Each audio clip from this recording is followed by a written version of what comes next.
بڑے عرصے بعد وہ کسی ایسی ڈرامہ سیریل کا حصہ بن رہے ہیں جو کہ ڈرامہ انڈسٹری میں تاریخ رقم کرے گا۔ سب سے بڑی اور الگ وجہ اس کی بڑی کاسٹ سے بھی بڑھ کر اس کے رائٹر شاہزیب خان زادہ ہیں۔ اس میں ایک مسئلہ ہے اور انہیں اس ڈرامہ سیریل کا اسکرپٹ اتنا جاندار لگا کہ انہوں نے فوراً اس میں کام کرنے کی حامی۔ کافی عرصے سے وہ سیونتھ اسکائی پہ بیٹھے ڈرامے بنا رہے تھے کہ دو بڑے ایکٹرز کافی عرصے بعد ایک دوسرے کے مد مقابل ہوں، تو اس میں انہوں نے بتا دیا کہ وہ کتنی کمینگی کرتے ہوئے دکھائی دیں گے۔ لیکن ڈرامہ رائٹنگ کے حوالے سے ایک بہت بڑا جرنلسٹ ہونا اس کی ویکنس بھی ثابت ہو سکتی ہے۔ اس ایشو پر کوئی ایک بڑی کیمپین کا انیشل پوائنٹ بھی ہو سکتا ہے۔ ذرا سوچئے۔ میں امید کرتی ہوں میری جیت ہر اس عورت کی جیت ہوگی جو سسٹم سے ہار کر بیٹھی۔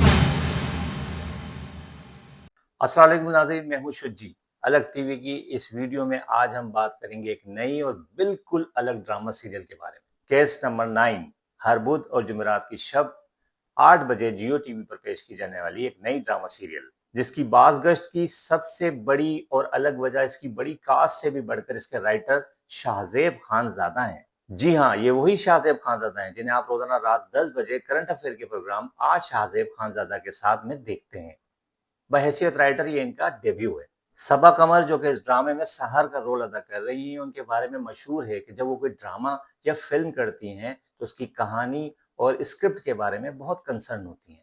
لیکن بقول صبا قمر جب انہوں نے ڈرامہ سیریل کیس نمبر 9 کا اسکرپٹ پڑھا تو انہیں ایسا لگا کہ یہ کسی ایک ایکسپیرینس اور سیزن رائٹر نے لکھا ہے، اور انہیں اس ڈرامہ سیریل کا اسکرپٹ اتنا جاندار لگا کہ انہوں نے فوراً اس میں کام کرنے کی حامی بھری۔ اور فیصل قریشی جو کہ اس ڈرامہ سیریل میں صبا قمر کے اپوزٹ ایک مغرور عیاش بزنس مین کامران کا کردار ادا کر رہے ہیں، ان کا بھی کہنا ہے کہ بڑے عرصے بعد وہ کسی ایسی ڈرامہ سیریل کا حصہ بن رہے ہیں جو کہ ڈرامہ انڈسٹری میں تاریخ رقم کرے گا۔ اس ڈرامے کی پروموشن دیکھنے کے بعد ناظرین کی اس ڈرامے میں دلچسپی بڑھتی ہی جا رہی ہے۔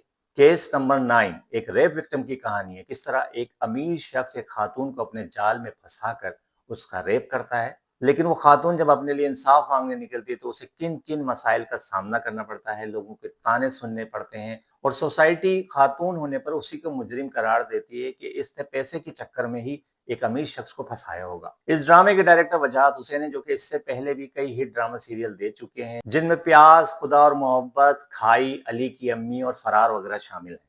عبداللہ قادوانی اور اسد قریشی اس ڈرامہ سیریل کے پروڈیوسر ہیں۔ کافی عرصے سے وہ سیونتھ اسکائی پہ بیٹھے ڈرامے بنا رہے تھے، لیکن شکر ہے کہ انہوں نے زمینی حقائق اور سوشل ایشوز پر بھی ڈراموں پر کام کرنا شروع کیا۔ اس ڈرامہ سیریل کے مزید اداکاروں میں آمنہ شیخ، گوہر رشید، جنید خان، رشنا خان، ہنا بیات، نور الحسن اور نوین وقار وغیرہ نمایاں ہیں۔ اگر بات کریں صبا قمر کی تو کافی عرصے بعد جیو ٹی وی کی کسی ڈرامہ سیریل میں اپنی اداکاری کے جوہر دکھاتے ہوئے نظر آئیں گی۔ ساتھ ہی ساتھ اگر فیصل قریشی کی بات کریں تو میرے خیال میں وہ ایک بہت ہی زبردست اداکار ہیں۔ انہیں کافی عرصے بعد کسی ایسے ڈرامہ سیریل میں ہم دیکھیں گے جس میں انہیں اپنی اداکاری کے بھرپور جوہر دکھانے کا موقع ملے گا۔ حال ہی میں بہروپیہ ڈرامہ سیریل میں انہوں نے اپنے کردار میں کافی جان ڈالنے کی کوشش کی، لیکن ویورز کی جانب سے انہیں خاطر خواہ رسپانس نہیں ملا کیونکہ اس کردار میں کافی خامیاں تھیں۔ اگر یہ کہیں تو غلط نہیں ہوگا کہ دو بڑے ایکٹرز کافی عرصے بعد ایک دوسرے کے مد مقابل ہوں گے۔ جہاں تک دوسرے اداکاروں کی بات کریں تو نو ڈاؤٹ گوہر رشید ایک بہت ہی زبردست ایکٹر ہیں اور وہ اس ڈرامہ سیریل میں پولیس والے کا کردار ادا کر رہے ہیں۔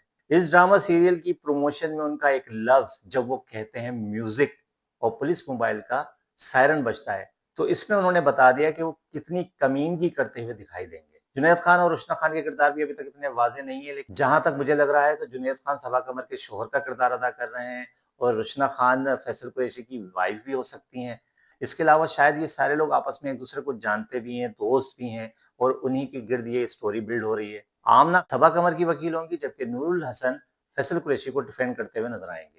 اس ڈرامے کی اگر پروموشن کی بات کریں تو پروڈکشن کوالٹی تو ہر معیار سے بہت بہتر دکھ رہی ہے، لیکن اس میں ایک مسئلہ ہے، وہ یہ کہ آپ اسے کسی سسپینس تھرلر، مرڈر مسٹری یا کرائم ویب سیریز کی پروموشن تو کہہ سکتے ہیں، لیکن اس طرح کے ایشو پر بننے والے ڈرامہ سیریل کے لیے اس طرح کی پروموشن میرے خیال سے مناسب نہیں، بلکہ کہیں کہیں اگر آپ صبا قمر یعنی سحر کے کلپس دیکھیں تو ایسا لگتا ہے کہ وہ ریپ وکٹم نہیں بلکہ وہ فیصل قریشی یعنی کامران کے خلاف ایک سازش کر رہی ہیں۔ کہیں کہیں ان کے مسکراتے ہوئے اور میننگ فل شارٹس، ٹھیک ہے وہ ایک بہادر لڑکی ہیں وہ اور اپنے حق کے لیے لڑ رہی ہیں، لیکن